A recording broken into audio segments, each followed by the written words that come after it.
சென்னை பாரிமுனையில் உள்ள அருள்மிகு கந்தக்கோட்டம் திருக்கோவிலில் சுமார் 30 ஆண்டு காலம் பணியாற்றிய கந்தக்கோட்டம் திருக்கோவில் மணியம் PR தங்கவேல், எழுத்தர் ஏழுமலை, உள்துறை பணியாளர் கோபாலகிருஷ்ணன் ஆகியோருக்கு பணி நிறைவு பாராட்டு விழா தமிழ்நாடு திருக்கோவில் தொழிலாளர்கள் யூனியன், சென்னை கோட்டத்தின் துறைமுகம் பூங்காநகர் கிளை மற்றும் கந்தக்கோட்டம் திருக்கோவில் சார்பாக திருக்கோவில் வளாகத்தில் சென்னை கோட்ட தலைவர் தனசேகர், கிளை தலைவர் சங்கரன் ஆகியோர் தலைமையில் சிறப்பாக நடைபெற்றது.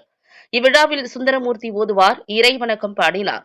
கந்தக்கோட்டம் திருக்கோவில் தட்டச்சரும் பூங்காநகர் கிளை பொருளாளருமான ரதி வரவேற்புரையாற்றினார். இடைக்கால குழு உறுப்பினர்கள் ஜெயராமன், குமரகுரு, கந்தக்கோட்டம் மேலாளர் நந்தகோபால், பூங்காநகர் துறைமுகம் கிளை செயலாளர் யுவராஜ் ஆகியோர் முன்னிலை வகித்தனர்.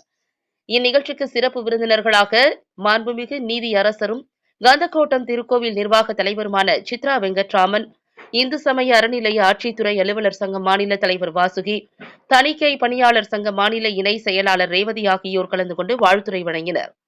மேலும் சென்னை கோட்டத்தின் கௌரவ தலைவர் வேலாயுதம், செயலாளர் தாம்பரம் ரமேஷ், பொருளாளர் தனசேகர், கொள்கை பரப்பு செயலாளர் வெங்கடேசன், செயற்குழு உறுப்பினர் வாசுதேவன், மாநில மகளிர் அணி செயலாளர் செந்தமிழ் செல்வி, VP விஜயலட்சுமி, சிவகாமி, மகேஸ்வரி, துணை தலைவர்கள் காளிகாம்பாள் கந்தன், வியாசர்பாடி மனோகரன், இணை செயலாளர்கள் சிந்தாதிரிப்பேட்டை மனோகரன், எழும்பூர் அசோக், சிதிபுத்தி விநாயகர் கோவில் வாசு மற்றும் பூங்காநகர் துறைமுகம் கிளை நிர்வாகிகள் தணிகைவேல், ராஜேஷ், கோமதி, குணசேகரன், BP குமரவேல், வினோத், ரவிச்சந்திரன், கேசவன், பாலாஜி உள்ளிட்டோர் கலந்து கொண்டு வாழ்த்தி பேசினார்கள்.